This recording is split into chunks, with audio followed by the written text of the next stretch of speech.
So it is April 2nd, Sunday night, beginning of a new month, and I had like a mini panic attack this morning. But I gotta tell you, this camera, X100V, Fuji, you all know this. It's the star of the internet right now.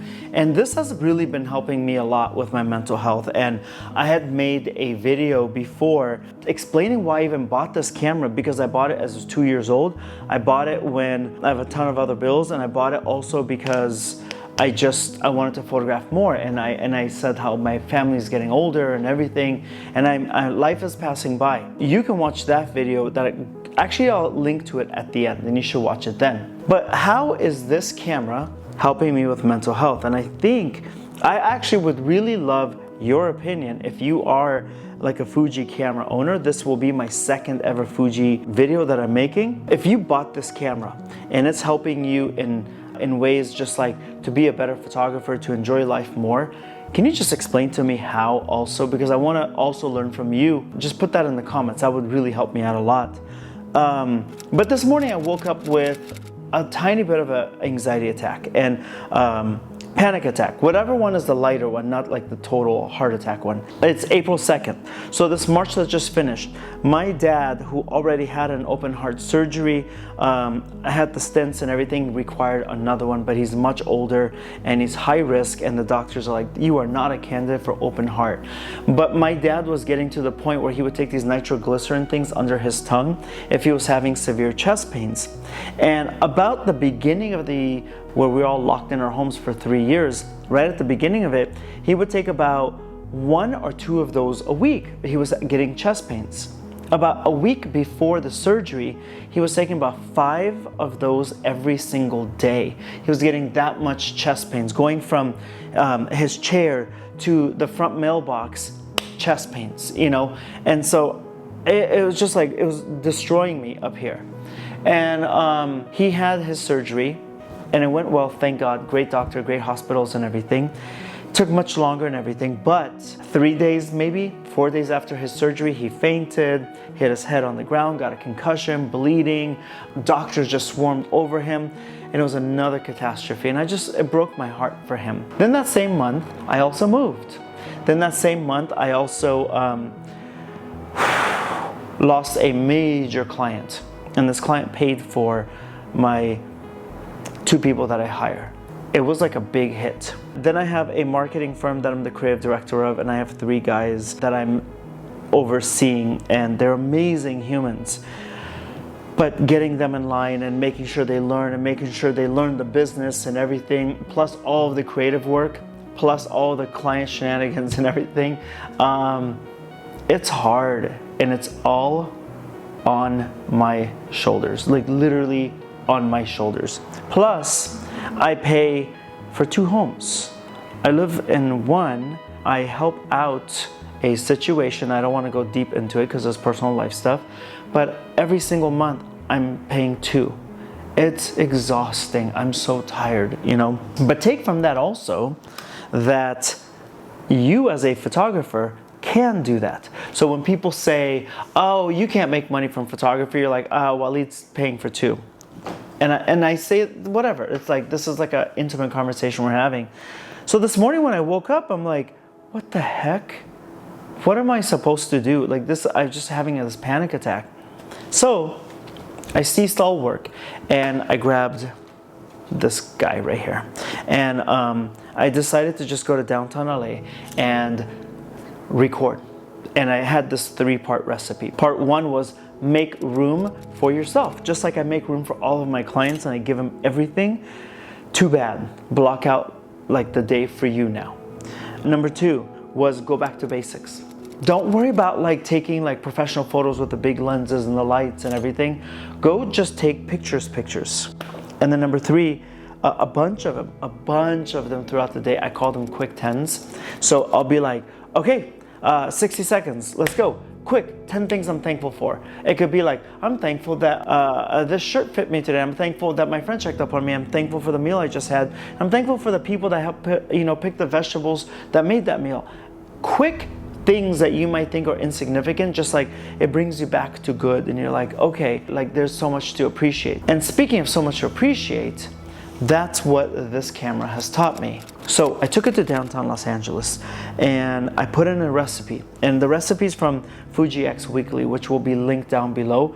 Awesome, awesome website. And they give you recipes that basically it's like film emulates film. And so I used one today, and you can see the recipe on the screen and everything. And I just decided to go down to downtown LA and photograph without a direction, but with intention. The first thing I see is a commercial for a Mini Cooper, and I was like, oh, this is so cool. So you guys get to see all this stuff as we're going through, and I was just able to stand there and take this photo. Now, if I had a larger lens, then obviously immediately the production would stop me, but I could like put this around my neck like this, like to the side, and just be Mr. Tourist in downtown Los Angeles. And when I saw that, and I saw the people working, and I saw the crew, and I saw the cars going back and forth, I forgot to worry. I forgot to worry. And then I walked around the neighborhood to the other side of where they're shooting the same commercial. And I saw like these cranes up in the sky with the street lights and things like that. And I was just like, wow, this is so cool, because normally I wouldn't be looking all around like this. I'm just straight in. And it made me pause and like literally look down at the sidewalk and look at the art on the wall and look at shadows made by trees and buildings, and I forgot to worry when I did that. And because of that, I was just looking through windows because I'm looking for shapes, like geometric shapes to photograph. And I noticed that there was this tiny, tiny little coffee station inside this empty restaurant. And I went in there because I could get a view of the filming, plus I can just maybe go see what's in there because I like the lighting in there. And the guy's like, hey, we're a pop-up shop from Mexico, and would you like to try coffee? And I'm like, sure.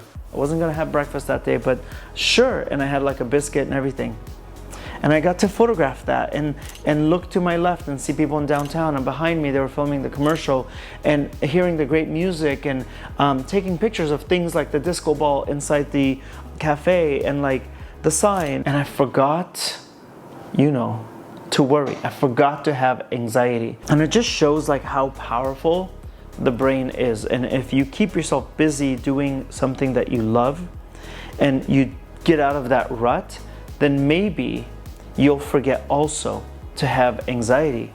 And I made my way down to the historic core district and saw a farmer's market, and I like texted my buddy Eloy, hey, show me your boobies, you know. But I do that to him every single time, so it's just like an ongoing joke, and he does it every single time he's home. And his fiance will always be like, no, just him. And it's just like seeing people and looking at the farmer's market and going, first time I actually looked at the vegetables and the fruit that way, where it's like, let me look for the colors and the textures and how the light is hitting it. This is why I say this camera is slowly beginning to heal me. I really, really, really mean that. It's incredible. And I just made my way throughout downtown. Also, I met like a guy named Hemen and a girl, I forgot her name. They both went to USC, two different formats, but they're both out doing homework, taking pictures. And here's the thing, if I didn't have this, yeah, I could technically speak to people, but there's something like, you know how dog owners like talk to dog owners in a way that's like cult-ish, but when you have a camera on you and then they have a camera and you're just shooting, it's like, I just met two people. Like the second couple, we follow each other on Instagram, but the other guy, Hemen, he was amazing. And I held his camera and he's like, can I shoot with yours? And that's it, right? And it was cool. It was just cool. And you might be thinking, where the hell is this video going? The video is going in that I want to show you one of the film stocks that I used. I want to show you why this camera is doing more for the photography world than one would imagine, and how it's making me love photo again. And not that I hated photo, but you gotta understand, I got into photography in the first place because I felt I was drowning in life, in depression and anxiety and just really hopelessness. And then photography saved my life, no joke. And then photography took over my life. And then it started consuming me and drowning me. And so I was like, okay, how do you take this thing that was helping you and hurting you at the same time. And it's just like, I noticed it. So like when I walk around with my little camera, I feel like a different human. I don't have to be professional, because with this, I don't have to negotiate contracts, and I don't have to negotiate rates, and I don't have to hire people, and I don't have to book studios and all of that. With this, I just get to be Waleed, the human. This is one of my favorite things with this. So a quick little street photography tip. If I was to shoot like this at you guys, you become self-conscious and you're like, no, what are you taking a picture of? But if I was to just put out the side and then I pretend I'm looking down, but I'm really looking at you, and I wait for you to look at me, because you're like, what's this guy doing with this camera? But you don't think I'm taking a picture of you. And right when your eye connects to my camera, click, and I get the coolest photos. I kept a lot of the details of March, the month of March, private, but there were a couple of moments I didn't think my dad was gonna live. So it was just like, this camera, I have documented his life so much. And that's it. If you wanna see me again and see me teach photography and show you how you can have a full-time income from photo and video, then I would love to see you again. And one best way to do that is to subscribe. I think it's here. If you do want to know a little bit more about why I got this camera and go into detail, check out this video. My name is Waleed. Every link is down in the description, and I'll see you next time, hopefully. All right, bye.